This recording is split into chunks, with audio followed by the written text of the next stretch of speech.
कब्र की पहली रात कैसी होती है? क्या फरिश्ते आते हैं या अजाब?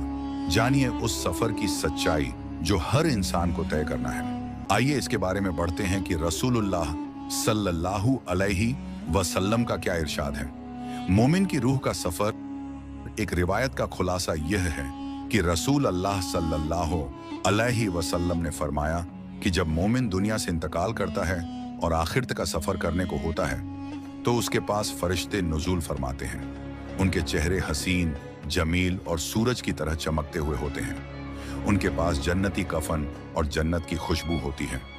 ये फरिश्ते इतनी बड़ी तादाद में होते हैं कि जहां तक उसकी नजर जाती है फरिश्ते ही नजर आते हैं। हजरत मलाकुल मौत तशरीफ लाते हैं और फरमाते हैं, ए पाकीज़ा रूह, अल्लाह की मगफिरत और खुशी की तरफ निकल चल। फिर उसकी रूह आसानी से निकल आती है, जैसे पानी मस्कीजे से बहकर निकल आता है। ये फरिश्ते उस रूह को लेकर जन्नती कफन में लपेटते हैं और जन्नती खुशबू से महकाते हैं। जब वह फरिश्ते उसे लेकर आसमान की तरफ परवास करते हैं तो जिस भी जमात से गुजरते हैं वहां के फरिश्ते कहते हैं, वाह कैसी पाकीज़ा रूह है, कैसी खुशनसीब है। हर आसमान के फरिश्ते उसे दूसरे आसमान तक पहुंचाते हैं, यहां तक कि वह 7वें आसमान तक पहुंच जाती है। वहां अल्लाह ताला फरमाते हैं, मेरे इस नेक बंदे का नाम इल्लियीन में लिख दो और इसे वापस जमीन पर लौटा दो। वहीं से इसे कयामत के दिन उठाया जाएगा। फिर यह रूह वापस जमीन पर आती है और जिस्म में दाखिल कर दी जाती है।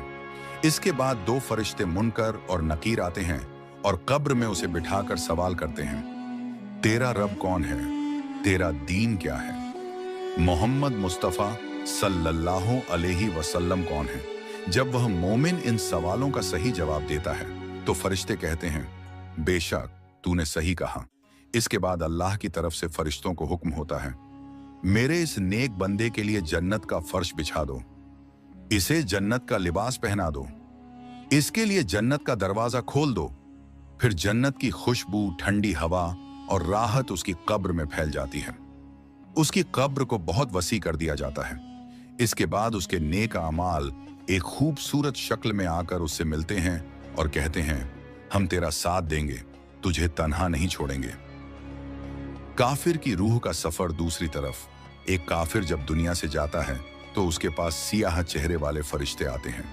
उनके चेहरे खौफनाक होते हैं और उनके हाथ में आग से बना हुआ कपड़ा होता है।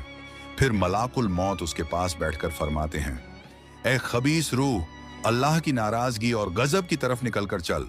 यह सुनकर उसकी रूह बदन में छिपने की कोशिश करती है, लेकिन फरिश्ते सख्ती से उसकी रूह को खींच कर निकालते हैं, जैसे कांटेदार झाड़ी में कोई गीला कपड़ा फंस जाए और खींचने पर धज्जियां उड़ जाएं। फिर फरिश्ते उसकी रूह को टाट में लपेटकर आसमान की तरफ ले जाते हैं। जब वे आसमान का दरवाजा खुलवाना चाहते हैं तो फरिश्ते दरवाजा खोलने से इनकार कर देते हैं। फिर अल्लाह ताला हुक्म फरमाते हैं, इसका नाम सिज्जीन में लिख दो और इसे जमीन पर वापस फेंक दो। फिर उसकी रूह जमीन पर फेंक दी जाती है और उसके जिस्म में दाखिल कर दी जाती है। मुनकर और नकीर आते हैं और सवाल करते हैं, तेरा रब कौन है? तेरा दीन क्या है? मोहम्मद मुस्तफ़ा सल्लल्लाहु अलैहि वसल्लम कौन है? वह जवाब में कहता है, मुझे नहीं पता। फिर अल्लाह ताला हुक्म फरमाते हैं, इसके लिए जहन्नम का बिस्तर बिछा दो, इसके लिए जहन्नम का दरवाजा खोल दो।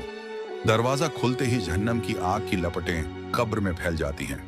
फिर कब्र उसे इतनी जोर से दबाती है कि उसकी पसलियां एक दूसरे में घुस जाती हैं। इसके बाद उसके गुनाह उसकी बदशक्ल शक्ल में आकर उसे डराते हैं। फिर उसे कयामत तक के लिए सख्त अजाब में डाल दिया जाता है।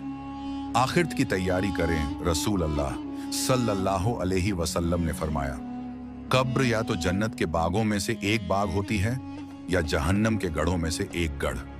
हजरत उमर रजी अल्लाहु अन्हु से पूछा गया कि मरने के बाद उनका क्या हाल होगा, तो उन्होंने जवाब दिया, अगर मेरी अक्ल मेरे साथ होगी तो मुझे कोई डर नहीं।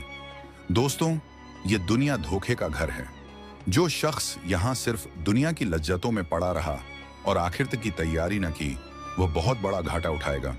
इसलिए हर वक्त नेक अमाल करने की फिक्र करें, हर बुरी आदत से बचें, हर नमाज को पाबंदी से पढ़ें, गुनाहों से सच्ची तौबा करें, सदका और जकात देकर अपने अमाल को पाक करें, हमेशा अल्लाह से मगफिरत की दुआ करें। या अल्लाह, हमें नेक अमाल करने की तौफीक अता फरमा और हमें कब्र के अजाब से बचा। आमीन।